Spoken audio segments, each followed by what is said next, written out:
Meus irmãos, a paz do Senhor Jesus, glória a Deus. Meus queridos e amados irmãos, eu venho mais uma vez trazer uma reflexão ao teu coração. E já quero pedir a você que compartilhe os nossos vídeos com alguém que você sabe que precisa ouvir essa reflexão, essa palavra, e assim nos ajude a levar a palavra de Deus a mais longe e a alcançar mais vidas pelo poder da palavra de Deus. Amém? Peço também a você que ainda não é inscrito nesse canal, que se inscreva para que o canal possa ser fortificado. Tá certo? Queridos, neste momento eu quero dizer a você o que está escrito na carta aos Hebreus. O escritor da carta aos Hebreus disse assim: o justo viverá da fé, e se ele recuar, a minha alma não tem prazer nele. Queridos, recuar nunca é a melhor opção. Existem momentos na nossa vida que precisamos enfrentar. Existem momentos, existem batalhas que precisamos enfrentar, encarar de frente mesmo. Você percebe, meus amados irmãos, que muitas das vezes o que o adversário ele quer é ver você recuar, é ver você retroceder, é ver você voltar atrás.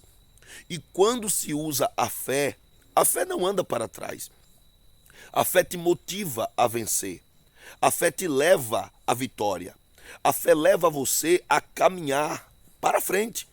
A fé te leva a ser um grande vencedor.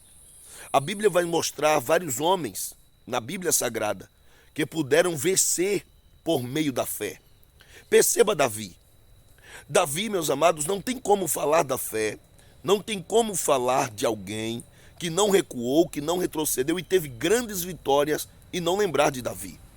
Davi ainda moço, Davi muito jovem, muito pequeno ainda. Davi foi mandado para o campo para apacentar as ovelhas de seu pai, cuidar da ovelha de seu pai. Tornou-se pastor. E todos nós sabemos da história de que Davi, ele cuidou daquelas ovelhas como se aquelas ovelhas fossem dele. Ele teve tanto cuidado com aquelas ovelhas que ele não permitiu que o leão, que o urso, devorasse aquelas ovelhas. A fé que Davi tinha em Deus, a convicção do seu Deus de estar do lado do seu Deus e o seu Deus estar com ele em qualquer batalha. No Salmo de número 23, no verso 4, ele diz: ainda que eu andasse pelo vale da sombra da morte, eu não temeria mal algum, porque tu estás comigo, tua vara e o teu cajado me consolam. Meus amados, não tem como cantar um louvor desse, não tem como salmodiar um salmo desse, se você não confia no Senhor. Era a vida de Davi. A vida de Davi era cheia de desafios, era cheia de perigos. Mas Davi tinha uma confiança em Deus tremenda, que até hoje nós, olhando para a vida de Davi, nos motiva a vencer. Imagine, meu querido, quando Davi cantou esse salmo: ainda que eu andasse pelo vale da sombra da morte, ele estava dizendo: o maior perigo que seja, eu não tenho medo, porque Deus está comigo. E você só pode fazer essa afirmativa, você só pode ter essa convicção se a fé estiver em você. Se você estiver colocando a fé em ação, você não vê um adversário maior que o seu Deus. Quando você coloca a sua fé em ação, você não vê batalha que possa lhe vencer. Você vê a vitória sobre essa batalha.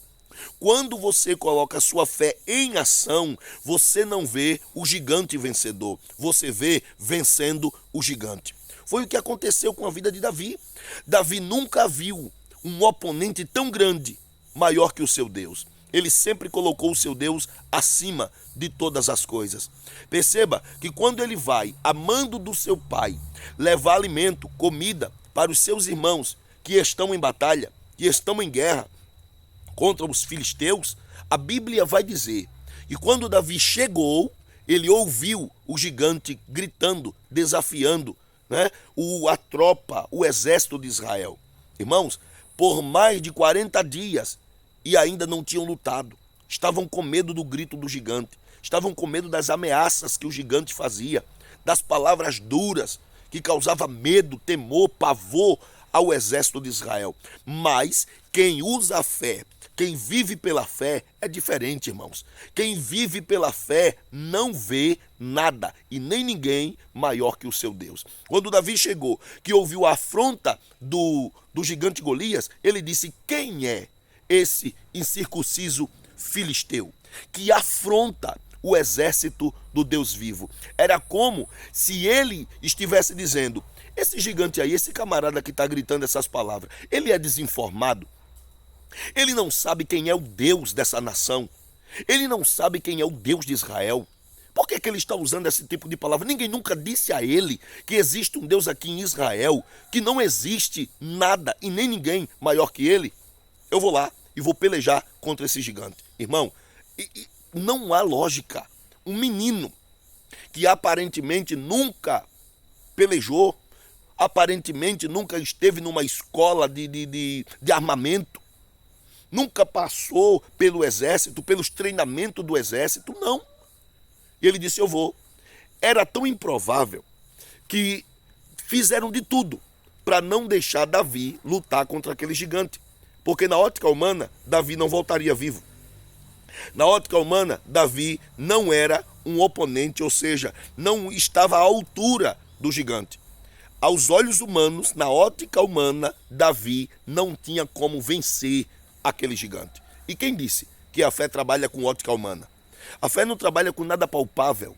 A fé não trabalha, você não crê porque viu. Não, a fé crê sem ver. Está escrito no mesmo livro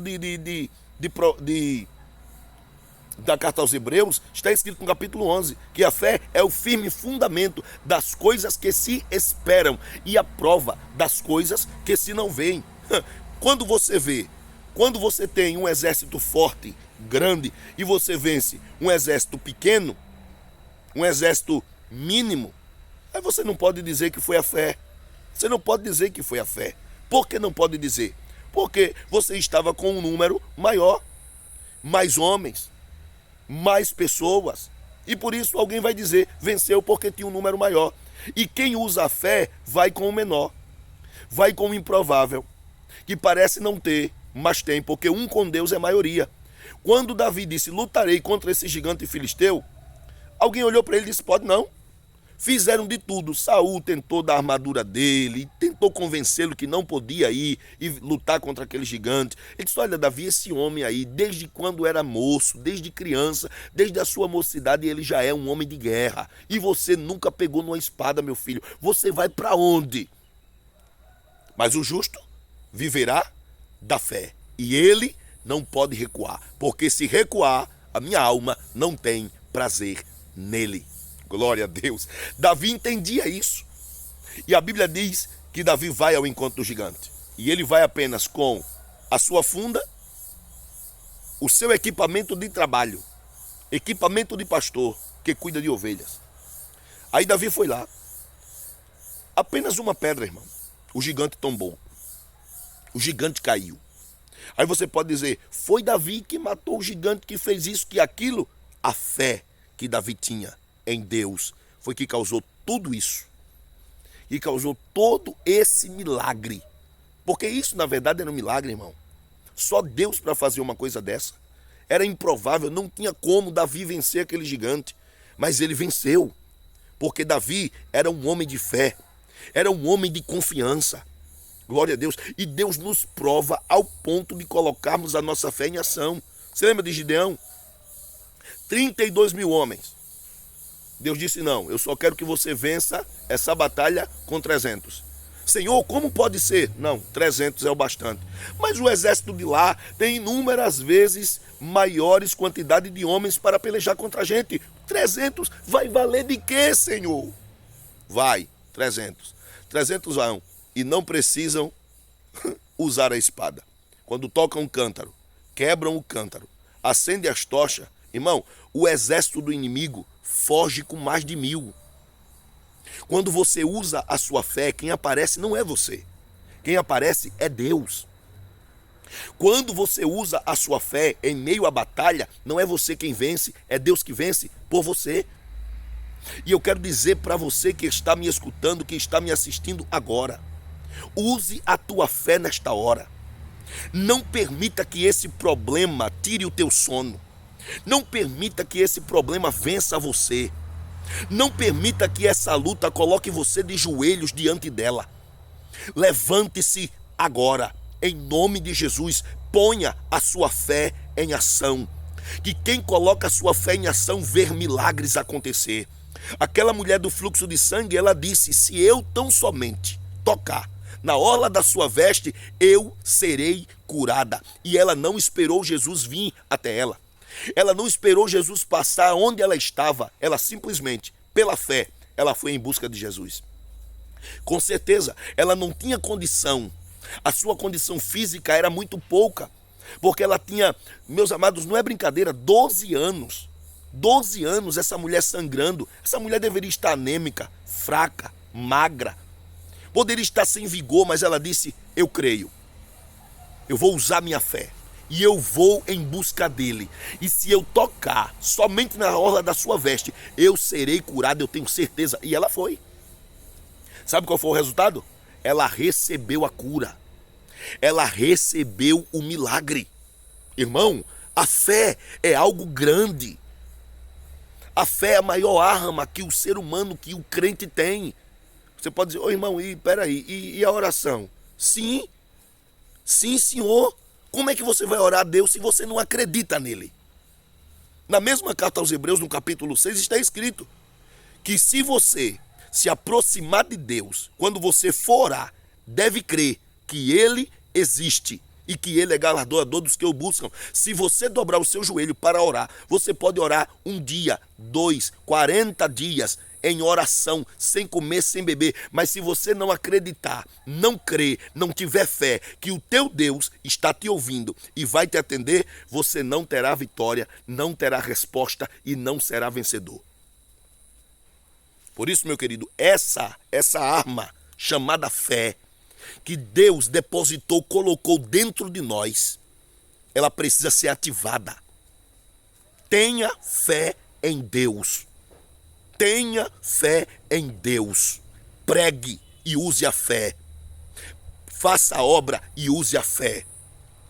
Creia. Essa enfermidade que talvez esteja aí te fustigando, te matando, você pode olhar para ela e dizer: você pode até ser grande, mas maior do que você é o meu Deus. E isso não seja palavra de um zarcão de crente não, irmão. Isso seja de dentro. Não seja da boca para fora, que tem pessoas que determinam palavras sobre a sua própria vida, mas é da boca para fora, porque viu alguém fazer, porque viu alguém usar essas mesmas palavras, aí vai usar também. Mas você precisa crer, porque está escrito: o justo viverá da fé. O justo não precisa ver nada pronto para que ele creia que vai acontecer. O justo não precisa tocar para acreditar. O justo não precisa ver, ele tem que crer. Ele tem que crer. Ele tem que crer. Glória ao nome de Jesus. Você precisa crer, querido. Você precisa acreditar que Deus pode restaurar a tua casa. Você precisa acreditar que Deus pode restaurar a tua vida. Você pode crer, você tem que colocar a tua fé em ação, que Deus pode te levantar de novo, te fazer um homem, uma mulher vencedora, cheia da unção do Espírito de Deus. Creia que você não vai ficar no pó, Deus vai te levantar. Creia que Deus pode renovar a tua força. Creia que Deus pode fazer coisas impossíveis acontecer na tua vida. Não se dobre. Não caia diante do problema. Creia que o seu Deus é maior do que este problema. É maior do que esta luta, é maior do que este problema que você está enfrentando no teu lar. Ei, acredite, a fé remove montanhas. Jesus disse: se você tiver fé como um grão de mostarda, você vai dizer a este monte: passa daqui para acolá, e ele vos passará, e nada vos será impossível. Quando falamos de monte, falamos de problema, aflição, lutas, dificuldade que você enfrenta. Mas pela fé, homens fizeram histórias. Pela fé, homens fizeram histórias. O Sadraque, Mesaque e Abednego, quando entraram na fornalha, ele disse: olha, rei, se Deus quiser livrar, ele livra a gente. Ele livra, porque eu sei que Deus é maior que o fogo e é maior que o Senhor. Porque ele disse: quem é o Deus que poderá livrar vocês da minha mão? Aí Sadraque, Mesaque e Abednego disseram assim: ó, ele é maior que o Senhor. Se ele quiser livrar da sua mão, ele livra. Se ele quiser livrar do fogo, ele livra. Agora a gente não vai adorar as suas imagens, aos seus deuses, de maneira nenhuma. A gente continua acreditando nele. Aí quando Deus ouviu isso, irmão, Deus disse: não, eu vou entrar lá com eles. Quando lançaram eles dentro, irmão, o vapor do fogo matou os homens que o levou amarrado para dentro da fornalha. Só que algo aconteceu. Eles caíram dentro do fogo e o fogo não os queimaram. Quando Nabucodonosor dá uma olhada para lá para dentro da fornalha, irmão, o rei olhou e disse assim: peraí, a gente não colocou 3 ali dentro? Foi 3. E por que tem 4? E o aspecto do 4º homem é um aspecto de um filho de Deus, dos deuses. Chama, traz Sadraque, Mesaque e Abednego. Abre a porta. Abriram a porta da fornalha e eles saíram intactos. Nem cheiro de fogo. Esse cheiro de fogo aqui, irmão, é o cheiro da fumaça. Nem isso eles sentiram. Nem cheiro de fogo eles tinham. Quando eles saíram, Sadraque, Mesaque e Abednego, eu imagino o rei dizendo assim: cadê o 4º homem que eu vi? Eu imagino o 4º homem dizendo assim: não, sai Sadraque, Mesaque e Abednego e se apresenta a você que é carne. Só para você ver que ele tem um Deus grande. Agora eu, para me apresentar a você? Não, senhor. Eu me revelei aqui porque eu queria que você visse que aqueles que me servem são cuidados por mim. Aqueles que me servem têm a minha proteção, têm o meu cuidado, têm o meu zelo. E todos, a partir daquele momento, passaram a adorar o Deus de Sadraque, Mesaque e Abednego. E sabe o que a Bíblia vai dizer? Na mesma carta aos Hebreus: pela fé apagaram a força do fogo. Não foi eles que apagaram, mas a fé deles em Deus fez o Senhor descer e apagar a força do fogo e não tocar nele e nem causar nenhum dano. Ô irmão, acredita que não é essa situação que você está passando, não é maior que o teu Deus. Acredita, você pode vencer pela fé. Pela fé, acredita e diga: eu não vou cair. Eu não vou precisar vender as minhas coisas para sair daqui. Eu não vou precisar me mudar dessa cidade. Eu vou desarrumar a mobília e Deus vai mudar a minha história aqui. Acredita, irmão. Foi aqui o lugar da tua humilhação, é aí onde Deus vai te exaltar. Você não precisa mudar de lugar, mudar de cidade, mudar de endereço para Deus mudar a tua história, não. Todos verão o agir de Deus na tua vida. Apenas creia, confia e descansa. Usa a tua fé nessa hora. Acredita, confia no Senhor em nome de Jesus. Amém? O justo viverá da fé. E se ele recuar, a minha alma não tem prazer nele. E eu te digo, não é tempo de recuar. Não é tempo de voltar. É tempo de continuar. Tu lembra quando o Senhor disse para Moisés: Moisés, por que tu está clamando para mim? Diga aos filhos de Israel que marchem. O mar vai abrir na medida que vocês marcharem. Como é que você quer que o mar se abra se você não se move? Como é que você quer que o mar se abra se você não marcha? Como é que você quer que o mar se abra? Como é que você quer que Deus faça milagre se você não usa a sua fé? Coloca o pé na água. Não, mas é porque o mar... Coloque o pé na água, marche, ande. É eu que estou mandando. Na medida que você for andando, o mar vai obedecendo a minha voz. O mar vai atendendo o meu mandar. O mar vai atendendo a minha palavra. E vocês precisam caminhar. Continua. Continua. Você vai parar por quê? Tem muita gente perseguindo, lutando. Ah, mas porque é maior? Eu sou tão pequenininho. Não, irmão. Deus com você é maioria. E ponto final. Acredita no teu Deus. Ponha a sua fé em ação, não recue, porque Deus não gosta e nem chama covardes. Deus chama homens e mulheres que confiam no seu nome. Amém? Glória a Deus. Que Deus abençoe a tua casa, tua vida, tua família, em o nome de Jesus. Paz do Senhor. Deus te abençoe. E lembre-se, não recue, porque você desaponta a Deus.